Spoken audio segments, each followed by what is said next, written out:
Peethiwali aloo tikki.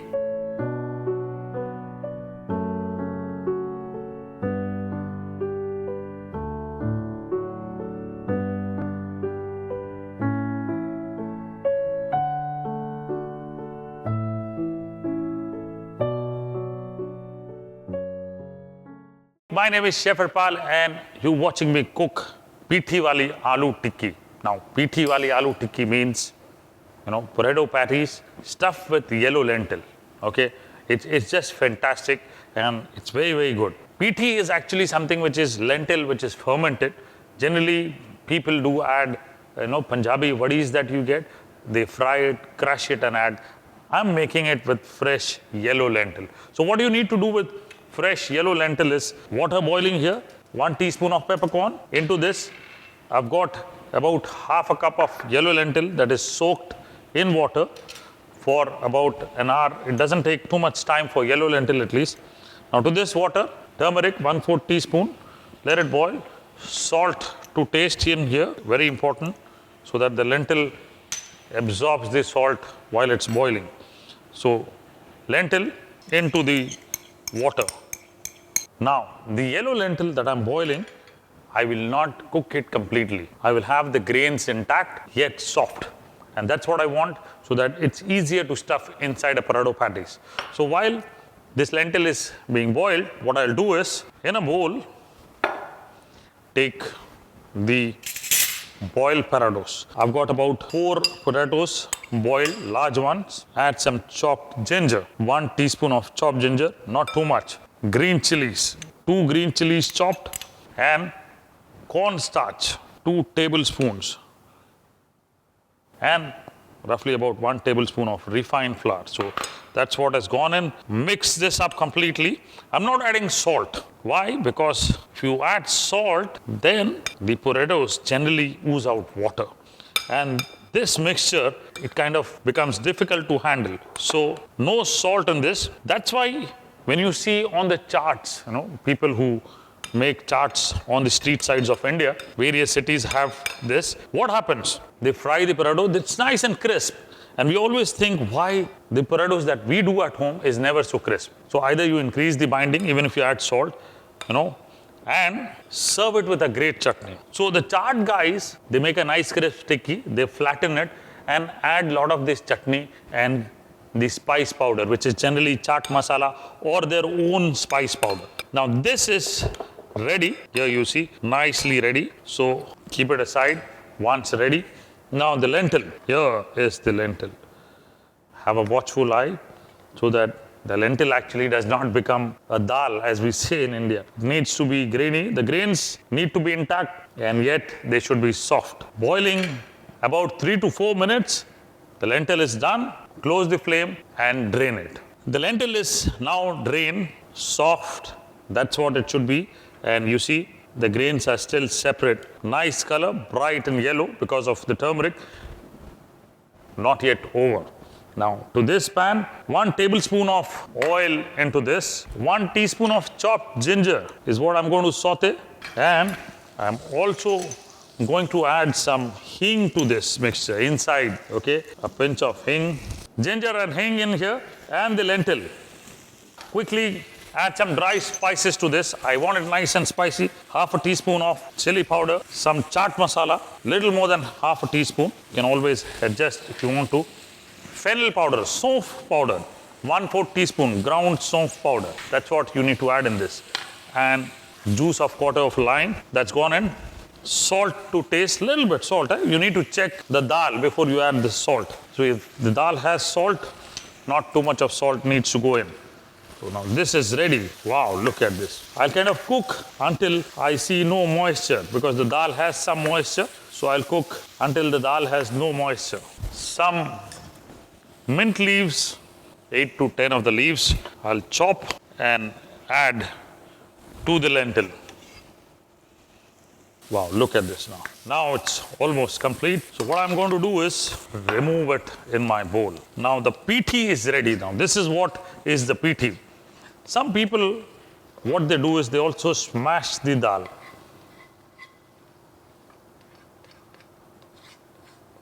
Honestly, if you ask me, You can eat this like this itself. It's nice, it's tasty, it's beautiful to taste. So what we are going to do is take another pan and fry the pithi. Two pans actually, one for the sauce, one for the tikkis, the potato Peethiwali tikki. So some oil to shallow fry this. What I'm going to do is my potato mixture, some cornstarch dusting in my palms, and there you go. Nice soft patties will be made from this mixture. Wow, look at this. Nice pliable potato dough. Beautiful. Now you see, you made a well and in goes the stuffing. Wow. Press it. You will enjoy if you have more stuffing in it. And that's what is going to happen in. So you press so that you have more of the stuffing. Wow, look at this. Patties all ready. Fantastic. And again, dusting it with cornstarch so that no risk of breaking. But it's nice and soft. Very important, let me tell you. You cannot boil potatoes without skin for patties. You need to boil potatoes with skin for patties. After boiling, after the potatoes are boiled, you cannot keep them in water. You need to drain. Okay, the best results are you need to drain and then use it. Okay, because if you don't drain, they keep absorbing the water. Little tips, very, very important. Sometimes people keep asking me this, Chef, I make potato patties, but they keep breaking. So maybe the potatoes you have boiled, they're still in the pressure cooker. You've left them like that and they've absorbed moisture. Sometimes you boil without the skin. So that's also not acceptable because potatoes need to be starchy. Then you get a nice color. The oil here is nice and hot. The oil needs to be hot here. And then add one patties at a time. You don't need to rush, okay? One at a time. And probably wait and check. If you have any doubts, because you can always add a little more of cornstarch if the patties break. But not so much to worry because what you have done is you're shallow frying them. So generally they will not disintegrate. Still, if there's any element of doubt that you have in your mind, fry one at a time. Shallow frying this so that each side becomes a little crisp. Actually, shallow frying has various meanings if you really consider. Some people add very little oil and just kind of, give a color to this. This one will help bringing the crispiness on the layers, both sides. Definitely. Now this one, you check this one out. Wow, look at this. Beautiful, beautiful. It's like the people who make charts on the roadside. Okay, beautiful. Be careful, be careful. When you do this, be careful. To remove them, I need to take out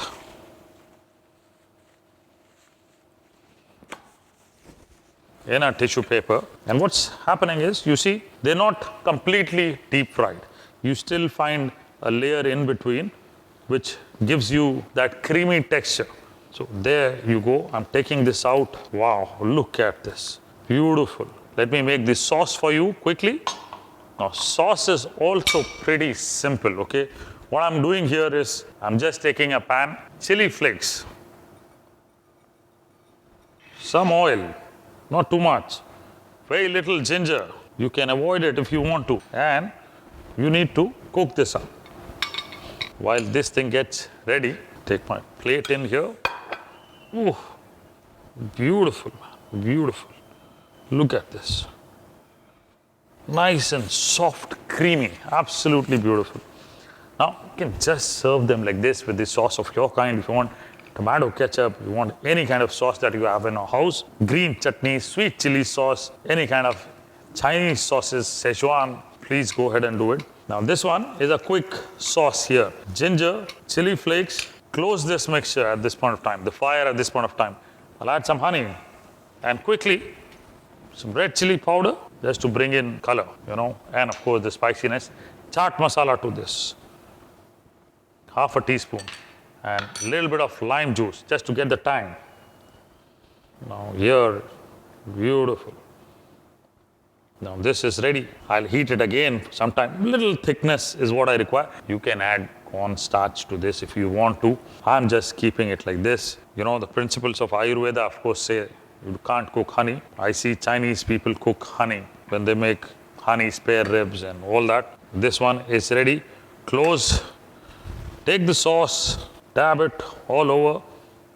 People can just, eat it. Maybe some great mint leaves in here. Oh, fantastic, I tell you. What a combination. Creamy, spicy, inside lentil.